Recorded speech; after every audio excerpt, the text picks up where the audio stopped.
The revolution is upon us. The future of physical music is in our hands. Join the fight. This is the WaxCast.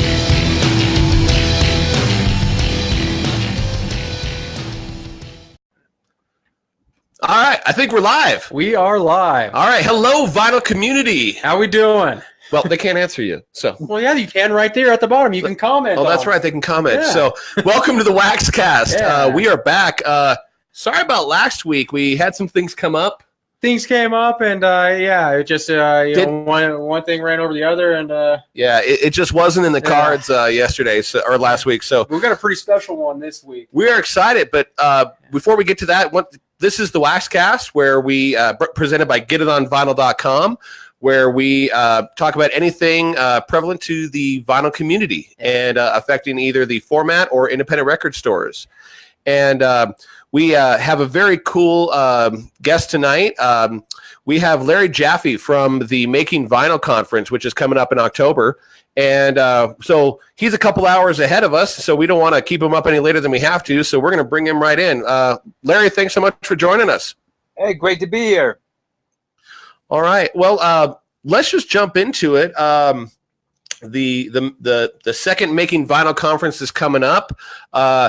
But before we talk about this year, tell us a little bit about the origins of how the Making Vinyl Conference came to be. Sure. I've been wanting to do this since 2012, actually. And it might have been too much too soon. My journey with this format, goes back to when I was a teenager in the 70s. But as far as the business world, in 1998, I started editing a CD magazine, CD production, DVD production magazine. At which time I still maintain a record collection of probably about 4,000 LPs. Probably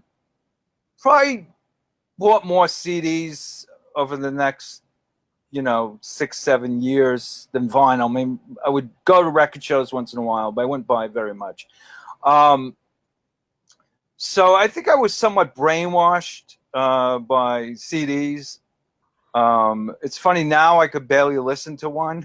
But let me. So anyway, make a long story short, that magazine closed in 2006, and they let me go actually about 6 months before that, because the whole market was going downhill. At the time, I had a girlfriend who brainwashed me into digitizing my CD collection. So I found myself getting rid of like 3,500 records, maybe more than that, actually.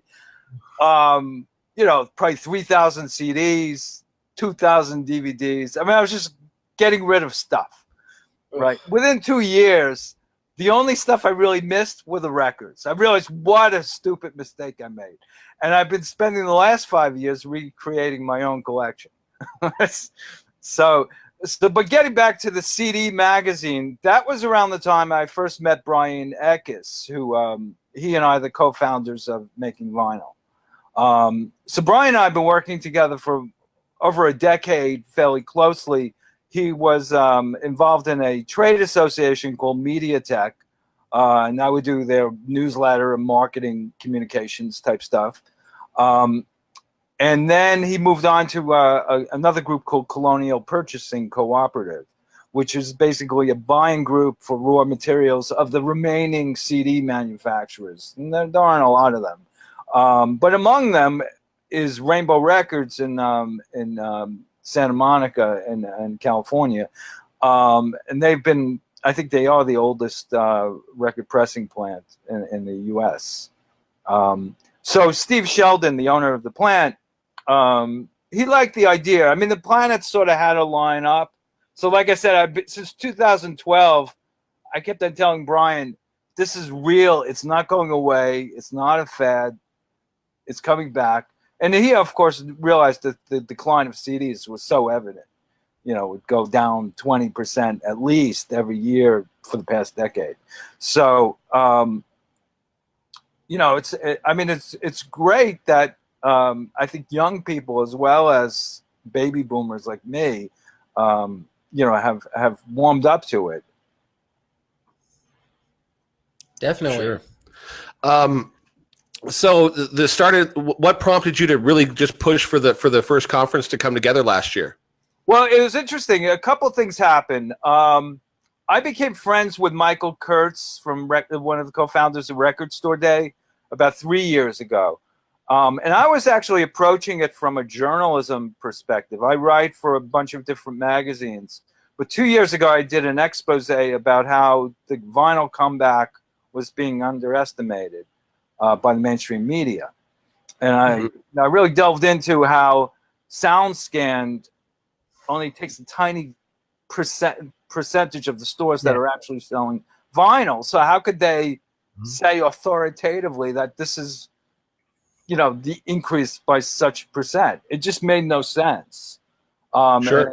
And Michael Kurtz actually confirmed at the time that 80% of the stores don't.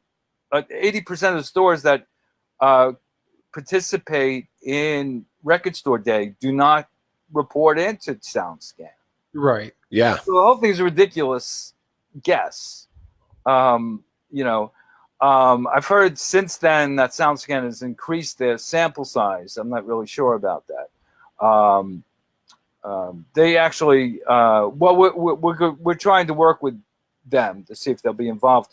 This time around, we might have the RIAA involved in the conference. The conference will be much different than the last time. And the last time, the whole thing came together very, very quickly. I mean, I didn't start work on it until late July last year. Wow. And, to get keynotes and find other speakers and do all the research. I really don't know how I pulled it off, to tell you the truth. I mean, I'm looking at most of our program is done. We're still working on the keynotes. We have a big announcement in 2 weeks. I can't really talk about it today, but we did confirm somebody today. Last time, right from the beginning, I said Jack White has to be the keynote, and we got lucky. I mean, he was into it. Steve Sheldon knew Ben Blackwell because Ben toured Rainbow. He toured a lot of the plants around the country to learn how to make records with Jack. I mean, Jack was in on a lot of that trip. And there was no doubt that the planets sort of lined up. So it's funny, when Brian and I, after Jack and Ben did their bit at the conference, Brian and I were taking photos with Jack, and I was not that I was tongue-tied. I mean, I all I said to Jack was, "My kids think it's so cool that I'm talking to you." so he looks at me, he goes, "How old are your kids?" I said, 23 and 20. He goes, "Oh, you're too young. You look too young to have kids that age." Which was really a sweet thing to say, But what I really wanted to say was, I've been bugging Brian to do this conference since 2012, but we had to wait for you to open up the plant in February. I mean, I would have loved to get his reaction to that, Sure. But I mean, he was like the perfect guy to really, because he practices what he preaches. Sure. Looking back on last year's conference, what would you say is the biggest takeaway or memory you have from that conference? I think it's one of the things that Jack White said. Make something beautiful. It was like he gave everybody marching orders. Like he thinks making a piece of vinyl is beautiful. Now, of course, he puts his own crazy spin on it. Although his new record really wasn't anything like so different compared to what the two predecessors, his last two solo records, in terms of like he really pushed the envelope. What can I get away with? This time he's just sort of focused, I guess, on the music. It definitely was a lot different than the Ultra LP from his previous work. That's for sure. Right. But I mean, we were just so lucky to get on his schedule because he had just published a book. So he was on a children's book tour, and we managed to get him to come back to Detroit, and then he went off to New York. Like, it's funny, he was on my plane going home. Oh, fun. And I said, "Hey guys," I couldn't. He was with his tour manager. It was really funny to see him. Oh, that's cool. Yeah. See, in my head, he just flies in a plane that's painted yellow and black. So. Yeah, just He wasn't in first class. He was a regular guy. Right. I was, of course, in the last seat in the plane. I was hoping we had to go to the bathroom because I'd get the toilet. Hey, how's it going? There you go. One question then. So we got the conference coming up. What is probably the biggest difference between this year's conference compared to last year? It's a great question. I think what I'm trying to do is the tagline of the event is not your father's record industry, and I think what I really want to delve into is the business model, how it's changed from like the 70s heyday. And one of the things I've done is successfully brought in, for example, Vinyl Me Please and Got a Groove. You know, really good reissue companies that are putting a lot of time and effort. And what's remarkable to me is that these limited editions, I mean, there's such small quantities that, I mean, imagine like in the late 70s, early 80s, if your band sold 5,000 copies, you'd be dropped in a second. But now it's like regarded as a success. I just find that really amazing. And we didn't really get into that type of thing last time. Last time, what was a revelation was, you know, we had this hunch that the time was right and that there was enough people interested in it. But we were being cautiously optimistic, and Brian and I were like, well, if we get 100 people to come, that'll be a good thing, you know. And we got almost triple that. And what was even more amazing to us is that they came from 16 different countries. Wow. That's cool. And we just hit the tip of the iceberg. We had no idea that so many people were planning on building pressing plants. So by the time that October 1st comes around, there'll probably be about a dozen new plants that were, you know, talking about it, came to the conference, and has since now actually going to speak and talk about how they got up and running. Wow. That's so wild. It's wild. And the great thing about it is they're from all over the country, very geographically dispersed in terms of, you know, Texas, we have 2 of the plants. Virginia, we have one. We have another one in San Francisco. I mean, they're all over the place. You know, so New Jersey has another one. Yeah. So, I mean,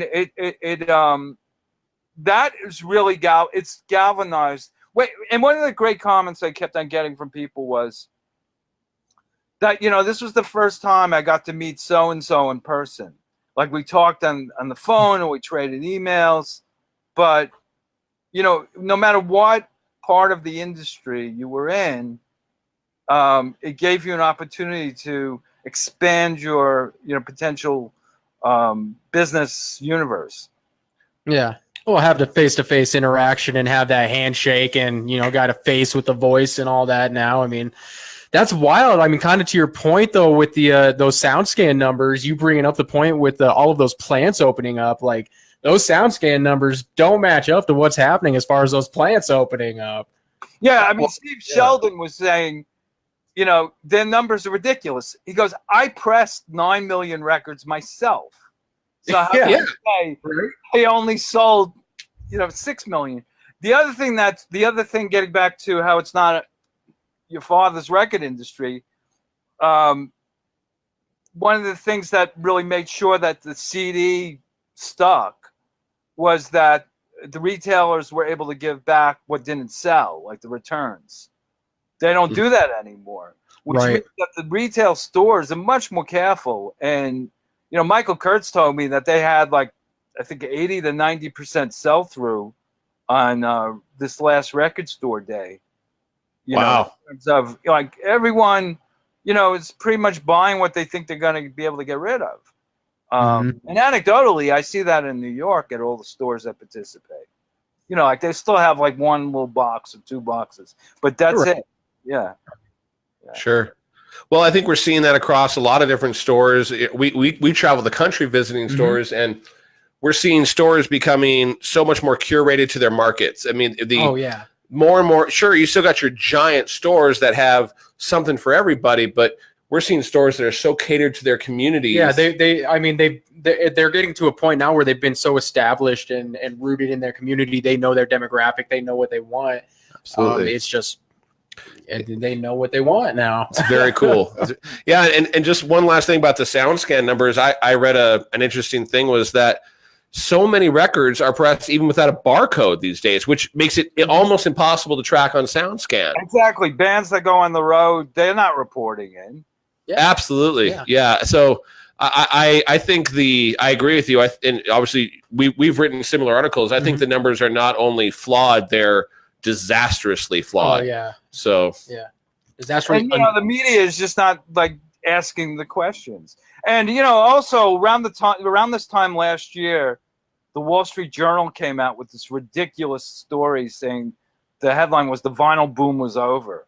And I was livid because we were about to go public with our conference. We were trying to build confidence in this booming market. And then so I took to task the reporter and I said, "This is what I found, actually." I said to my article, I said, "You should really come, and get and find out about the real industry, what's happening." And at that point, I was almost bluffing because I really didn't know that it was going to like galvanize the way it did. But it turned out I was proven right. And, I doubt he's still going to, I don't think he'll come this time, Well, we learned a long time ago. We've been writing about the industry ourselves for about 6 years now, and I come to the conclusion that those with some of the widest audience have absolutely, unless you're a collector or you're plugged in the industry, you have zero idea of how big this comeback really is. Yeah. It's the vinyl mainstay as far as we're concerned at this point. Well, I guess it goes back to the economics.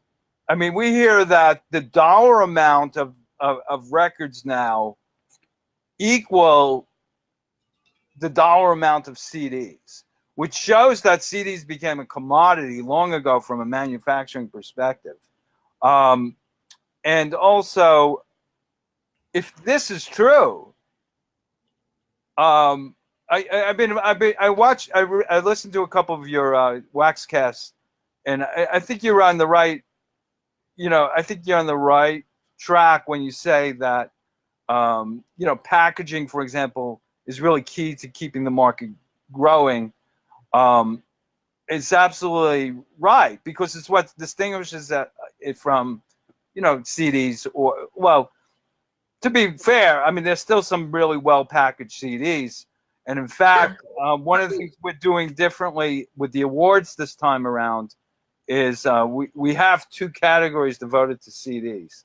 And the box sets usually are kind of interesting in terms of that. And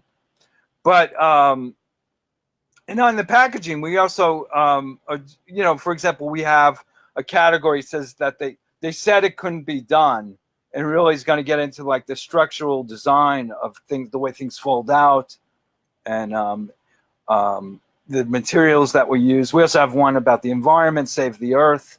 What was special about it. So we just put out a call for entries last week. So any label people listening, look at makingvinyl.com and you'll see the submissions button to participate in the Making Vinyl Packaging Awards. And also, I mean, we're doing that a little differently too this time. We have a panel of 24 judges. These are award-winning art directors around the country and in Europe, in fact, who are going to be reviewing electronic images of the packages submitted. And from that, we are going to choose the finalists. And then the actual finalists will be sending in their actual packages, which is different how we did it. Last year, I did the whole thing manually. I had all the records, and we had 124 entries be delivered to my poor post office box. Well, yeah, that's still great, though. I mean, that's exciting every day for you. That's a good problem to have, Larry. Yeah, every day was sort of like Christmas, I guess. But yeah, right. Absolutely. But so yeah, now is the hard part for me, because I got to start generating. The 4th of July holiday sort of interrupted any kind of momentum. But everyone waits for the last couple of weeks to get in their stuff. So, so now we have like a longer lead time. So I have like 5 weeks now to worry about in terms of getting the stuff in. Sure. One question we think would be good to ask, if someone's watching this or listening to this podcast, who should attend the Making Vinyl conference? How can they get a hold of? How can they get into it? Yeah. I think anyone who's involved in the vinyl value chain to some extent. And in fact, we have a session devoted to enthusiasts. Yeah, so you guys probably know. Well, that actually idea for a session was suggested to us by Jeffrey Smith from Discogs. Mm-hmm. Okay. So he suggested a couple people, and so it'll be interesting, because I think you guys are driving the market, really. I mean, you're closer to the people buying than maybe the manufacturers. Very good. So yeah. So anyone involved, would it be benefit? We are partners. One of our missions is to promote independent record stores. Would this be a beneficial conference for store owners? Well, absolutely. That's why we partnered with Record Store Day right from the start. So we had some retailers there last year. Yeah. Excellent. Yeah. Good. Right. I guess for a general question, what excites you about the future of the vinyl format? Just that I think young people are into it. I mean, it's like the same percentage of people my age and my daughter's age. Like, she has friends that buy, and my son has friends that are into vinyl. Whereas I have friends who like, isn't that gone? Why would you do that? And I also actually sub at a record store that my friend owns, like when he goes on vacation and stuff like that. And it was like, I always wanted to work in a record store when I was a kid. I never got the opportunity until, a couple of years ago. And I don't even do it for money. I do it for records. Do it for fun. Absolutely. Very good. Well, how's the rebuilding of your vinyl collection coming? Are you getting the things back that you let go of at one point? Yeah, I pretty much, it's interesting. I was reading one of your articles on the site, and it talked about how, like, when you start a collection, you usually go to thrift stores or you inherit. So for the first year, I didn't buy anything new. I just bought as much $3 records that replaced the stuff that I had. Then I was thinking, well, I could go a little deeper, and I'll go into like all the great one-hit wonder bands of the late 60s, mid 60s, late 60s, early 70s that I remember as a kid, but I never heard the whole album. So like Mungo Jerry, Hot Time in the Summer, or whatever that song was called. Like I have at least a dozen records like that, probably more than that, of those types of bands.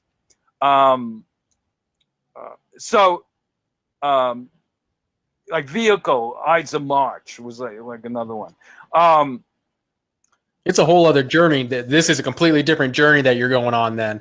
Yeah, and it's so at that point, it's funny. I bought. I saw it was a Record Store Day release that I missed when it first came out, but it was a year or two ago, of Shocking Blue, Venus. Mm-hmm.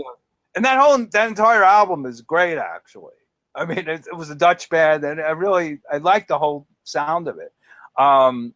Sometimes you buy something, you get burned. It's like not that good. No, I mean, give you an idea. I liked the '80s band Scandal, right? Mm-hmm. And Patti Smythe. So I saw there was a live album. So my friend was doing his orders, and he was telling me what's coming out. So I said, "Yeah, get me that live album." What a crappy concert! I can't believe I paid $40 for it. It's something ridiculous. and the cover was awful. I mean, everything about it was just bad. I mean, even the concert was kind of listless. Yeah, she did a couple of the hits, but that was. You win some, you lose some. Right. Yeah. Absolutely. Great. What last year with the conference was in Detroit, and it's back here again for 2018, back in Detroit. Is that going to be home base for the conference going forward, or is there a reason you're back in Detroit? We're moving it somewhere else next year, and we're probably likely going to move. We're probably going to do 2 of them next year. One in Europe as well. We're near finalizing the places for both, but they're both cool places. All right. Is that why you got that London pillow behind you there? No, actually, I shouldn't say no. Okay. Definitely under consideration. So nothing's been finalized. Okay. I'm not going to pry anything out of you, but Fair enough. Well, to wrap it, for those who are interested in attending Making Vinyl, when is it and how can they do it? How can they get involved? Sure. Well, it's October 1st and 2nd, and it's a day and a half conference program. So the afternoon of the second day is actually what we're calling the Motown record crawl, Motown music crawl. Cool. So we're going to hire some buses, and they'll take you to Third Man Records. If you didn't see a tour of the pressing plant last year, you'll get to do that this time. They have a great store there too, but they only sell Third Man product. It's interesting, but that didn't stop me from spending over $200. Though. Right? Yeah, you're still gonna spend money. All right. And then we'll go to 2 more record stores, and then we'll also go to the Motown Museum as well. Cool. And then there'll probably be some live music that we're still finalizing. Very good. Well, we are looking forward to it. So, Larry, thanks so much for joining us on the WaxCast. I think we're going to wrap it up there. We can't thank you enough for taking the time. Absolutely, really appreciate you stopping by. Hey, no problem. Yeah, so it's makingvinyl.com. That's where. All right. That's right, makingvinyl.com. So make sure to check that out and make sure to get some tickets. Get on the list. We're going to be there. Absolutely. We're going to be there. Everybody's going to be there. Everybody's going to be there. So you might as well be there too, right? That is going to be the highlight of our year. We're going to see you at Making Vinyl 2018. So make plans to get to Detroit, and we will see you there. So that's going to wrap it up for this week's WaxCast. That's going to do it. Yeah. Awesome. So once again, thanks much for joining us. If you're watching on Facebook, awesome. But you can subscribe on iTunes and Stitcher and all that, or just watch it here on getitonvinyl.com. That great address that's scrolling across the bottom there. So I tried to use my mouse to show you, but it didn't work. So you can just catch up on the archives there. So awesome. Thanks so much for joining us. We'll see you next week. Thanks, guys. Take care.